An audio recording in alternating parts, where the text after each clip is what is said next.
आप देख रहे हैं रुद्रांश दर्पण।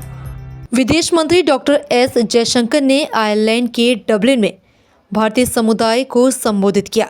इस दौरान उन्होंने आयरलैंड के विकास में विशेष तौर पर स्वास्थ्य के क्षेत्र में भारतीय समुदाय के योगदान की बात की। साथ ही उन्होंने भारतीय उद्यमियों को आयरलैंड में व्यापार के अवसर तलाशने के लिए प्रोत्साहित किया। विदेश मंत्री डॉक्टर एस जयशंकर ने आयरिश विश्वविद्यालयों से भारत में अपने कैंपस खोलने की अपील की है। जयशंकर ने भारत के बढ़ते उच्च शिक्षा क्षेत्र का जिक्र करते हुए कहा कि कई विदेशी विश्वविद्यालय पहले ही भारत में अपने कैंपस शुरू कर चुके हैं।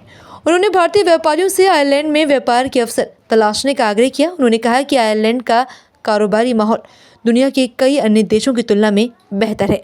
इससे पहले उन्होंने यूनिवर्सिटी कॉलेज डबलिन में भी भाषण दिया, जहां उन्होंने भारत के वैश्विक दृष्टिकोण पर बात की। विदेश मंत्री डॉक्टर एस जयशंकर 2 दिन की यात्रा पर आयरलैंड में है। जयशंकर ने आयरलैंड के राष्ट्रपति और कई गणमान्य लोगों से भी मुलाकात की और आज उनकी कई और महत्वपूर्ण बैठकें प्रस्तावित हैं।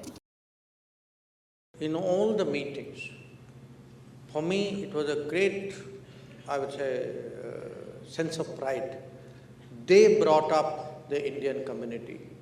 They mentioned the contribution of the Indian community. Exactly what the ambassador said, that the professionals out here, the people who have contributed to the not just development but especially the health sector in this country.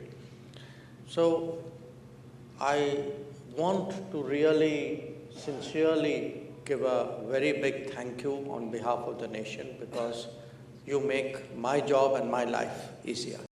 We are very keen now that foreign universities set up collaborative or standalone campuses in India. Some of that has started to happen.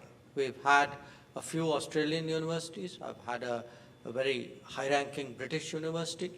More in the pipeline. I think a few American universities which will be coming in. So, Ireland has a very strong education system. So if we can get, I think, the universities linked up, and especially we can actually get Irish universities to set up shop in India, it would make a big difference. आप देख रहे हैं रुद्रांश दर्पण।